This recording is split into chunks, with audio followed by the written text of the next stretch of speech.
Hey, what's up, key holders? Welcome back. Today we're looking at a haul that spans from the high-tech boardrooms of Tony Stark to the time-fractured reality of Denise Camp's latest indie masterpiece. We've got the launch of the new Iron Man era, absolute crossover, and deep dive into the most metaphors-heavy sci-fi on the shelves. Let's get into the pool. We're kicking off with Iron Man #1, Volume 8. This is a fresh start, written by Joshua Williamson and art by Carmen Carnero. This is a pretty cool cover. It is a wraparound.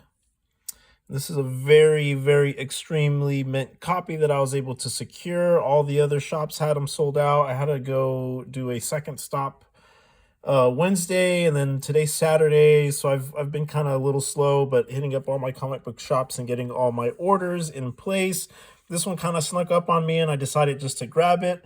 And overall, it's a pretty good read. The reception of it has been pretty good on Twitter. A lot of guys are picking it up, and you do have these cool two-page title cards that we're seeing now in the Marvel world. But it's, if you're an Iron Man and this is one of your favorite superheroes, you are going to like this series. At 8 volumes, it is quite a bit, so it's kind of hard to say how far this will run. But overall, I'm pretty excited for it, and I think another thing I'm going to be looking at is that Daredevil #1 as well. There's a lot of new Marvel #1s that are going to be coming out, so we'll try our best to get some of those copies and go over them for you so you can take a look and check it out. This book is already going into a second reprinting, which is kind of crazy. There weren't a lot of these on the shelves as it was. Even Awesome Books and Comics today on Saturday, they only had variant covers, and they were completely sold out of these A covers. Also, the Punisher #1 is coming out, like I said. There's a lot of big stuff happening at Marvel, so we're kind of excited. Then Captain America #6. So I know DC is just doing absolutely amazing stuff right now. So Marvel is having to catch up, and this ends in a cliffhanger. So yeah, I'm excited. Let me know what you guys think, if you're able to pick this up, or if it was completely sold out, or you're gonna wait for the second printing of this. So yeah, let's move on to the next issue. Is #2, Absolute Wonder Woman. Now, #1 was a super sellout. I have I believe this is a 6th printing. So unfortunately, I was very late to the party on this, but pick this up. Just because there's so much hype about it, and this is a 5-story, 5-parter. This is the second one. It ends in a cliffhanger, so you kind of jump right into issue 2, which is very cool. And it's a easy, fun read. It's kind of setting everything up. So if you're into Wonder Woman, I highly recommend this. First print, I just had to pick it up. For whatever reason, they had a whole stack of these, and I figured I would just go ahead and add this to our stash for the day. So yeah, Absolute Wonder Woman #2. Moving on to #16, the first appearance of Suicide Squad and Zatanna.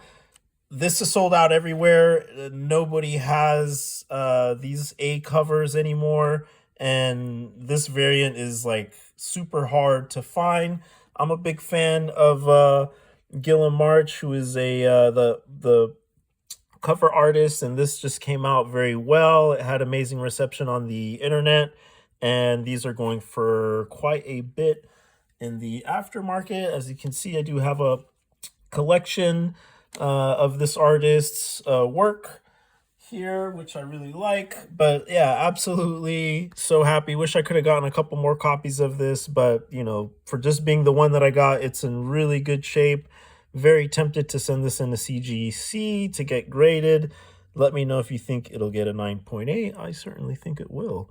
Looks just absolutely perfect. You know, you very rarely do you get them in this good shape, and this being such a hot cover, couldn't be happier. Jumping on to 15, going back from the 16, but this is the first crossover with Batman.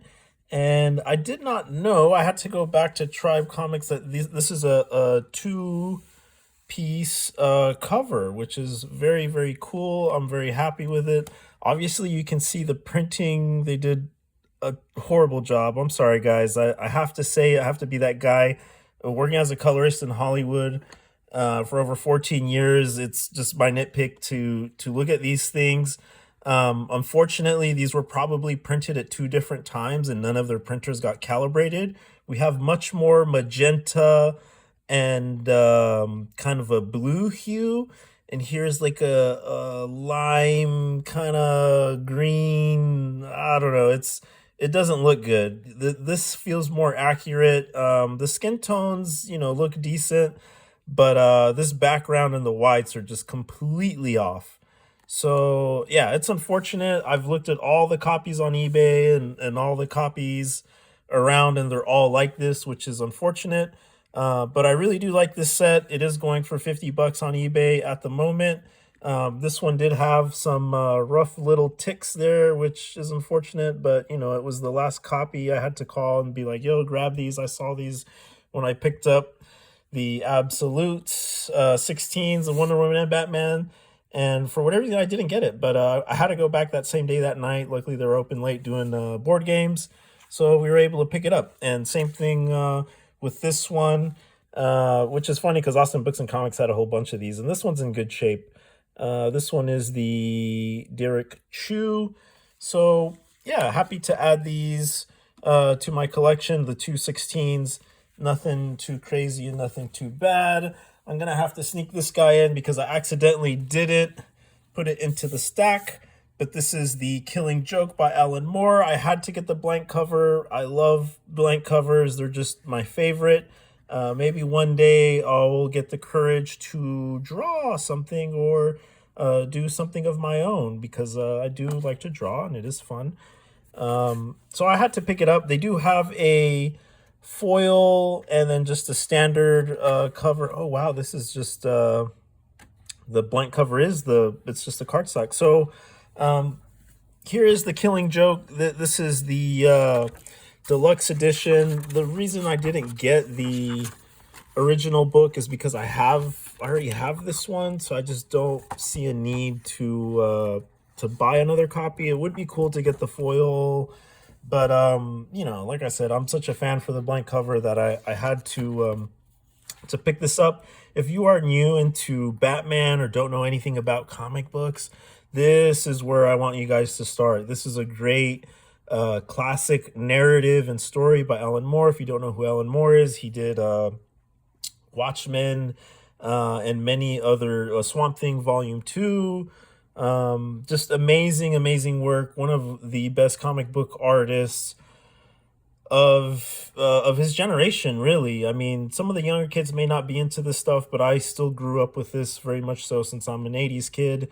So this really does mean a lot to me, and there are some references, and some of you guys may have known the story from the animated feature that they did. It's very different from this comic book, which is unfortunate. They did steal a lot of it, and then the title, but the beginning and the Barbara and Batman love romantic story arc it does not exist in this. So it's, kind of unfortunate because this is such a really good comic book, but the movie I don't think holds up as good as this. It's not a good translation or representation of this comic book. And it kind of has a crazy and eerie ending. So definitely check this out. Batman the Killing Joke by Alan Moore. Excellent copy. Speaking of some of the best writers of their generation, let's jump into the emotional, gut punching, assorted crisis events. This trio right here is probably some of the best work we've seen from Camp yet. I am a big Camper fan. These books are just so powerful and leave a resonance with you. You know, it's not very often you read a book like this that kind of changes you and sits with you. I had to pause this video and um, kind of just review my thoughts, because it's these are heavy books. You know, this is definitely for a mature audience, and you know, I thought Absolute Martian the Manhunter was high IQ until I got into this series, and I can see why everybody's talking about these, and why the market for this set. You know, these books would go for about $80, $60 on eBay on the market, depending on the condition. But yeah, you know, this is a legendary piece of lore behind the series. Is Denise Camp, who is crushing the Manhunter series right now. This will be 12 series. This is a first print right here. This isn't just like a mini series for him. It's a dream project where every idea that was too weird, too sad, or too experimental for the big two, you know, finally found a home here with Image Comics. So it has that notebook energy, and it just feels like a cohesive, tragic symphony despite all the chaos that's going on in these characters' worlds, in everyday life. So it's a different approach to comic booking, and it's a very powerful use of the medium that I highly recommend you go out and find these if you can get a copy. Some comic book shops are still kind of sleeping on them, depending where you are geographically. But you know, I was lucky enough to find these, but I did have to dig through a couple comic book stores before I ran across this set. But jumping into issue number 6, this is the time dementia story. Instead of a multiverse invasion, it's internal invasion. Sasha's husband, John, is physically aging and de-aging in front of her. It's the multiverse reflected in a single person's body, known here in this pamphlet that they draw out, which is just amazing art, and just a great way to point to have the point across in the narrative. And it's a crisis of caretaking that will leave you absolutely wrecked. I mean, if you have or have anyone in your family who's had dementia or Alzheimer's, you will know that you know, this is a powerful book, and it'll bring back a lot of memories, and kind of what it's like to go through, but in a very sci-fi and fun way. So it's a powerful book, you know, and it's so well done. Everything is just so crafted so well, and it's gonna make you feel a lot of things. You know, it's a very, very powerful book, and you know, I highly recommend you guys checking it out. And this is actually a pretty a thick read. You know, there's a lot of pages on this one compared to some of the other ones, so it will take you. It's a page turner, but it will take you a little more, and you'll probably reread this 3 or 4 times before you're settled with the whole idea of it, and you kind of wrap your head around it. But fantastic read. That's issue number 6. Jumping on to number 7. This is the Multiverse Overflow. Tom lives in a world where his own alternate reality corpses keep appearing. It's the image of the existential horror of like a Black Mirror's White Christmas mixed with a literal pile of your own failures. It's kind of a metaphor for self-loathing, and it's just kind of crazy how precise and haunting this issue is, and it's something kind of we all go through at one point. And you know, the artwork is really great, and it kind of has a quirky humor to it as well.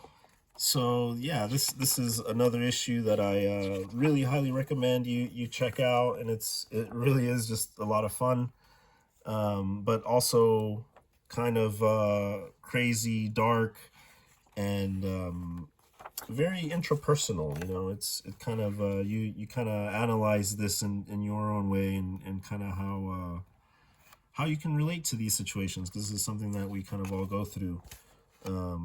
But yeah, that's issue number 7. Jumping into number 8, the meta crisis. It's a homeless artist that falls into literally the gutters of the comic books, which anyone who's been going through unemployment and just kind of the world shift after this post-pandemic trauma can relate to this. And just right off the bat, he's like, "You can see me." He knows there's a crazy interaction in this book with the reader, and since he's a hobo, they use a different type of paper. So this is a very sought after issue. I believe when they print the trade paperback, it will not have this paper, so it's going to be unique. They are doing a second printing of this, which is a big deal because I don't think a lot of the issues have gotten a second printing. But it's probably one of the most clever comic books you will ever read. And it really puts you into his life. You kind of free fall with this character, and you just realize he's just a homeless artist that is kind of just trying to find his way in life, and you're kind of holding a decaying reality because this paper isn't designed to last, and it's just kind of temporary. So yeah, this new stock, it's a very different feel because you're not used to this on newer comic books. So it has a very tactile, and it just draws you in very differently than any other comic book that you've read. And what's very cool about it is that it jokes about superheroes as well, which is just it's just great. There's if you love comic books, you're going to love this, and it kind of goes into a little bit about the industry and how hard it can be to be an artist, and how there are a lot of struggling artists out there that do good work, and then in the end you have to draw your own picture of love of what do you see it, so you yourself kind of become a comic book artist. So there is like a huge meta in this, and it's very beautiful. It's an amazing book, and it's going to change your life. When you read this, you're gonna be a different person. So these books are just extremely powerful. I highly recommend you jumping into these. We have a couple other issues we will review. If you like this content, please share, like, subscribe. I would love to hear from you guys. Thanks for tuning in for this amazing haul, and we will catch you guys on the next one. Cheers, guys.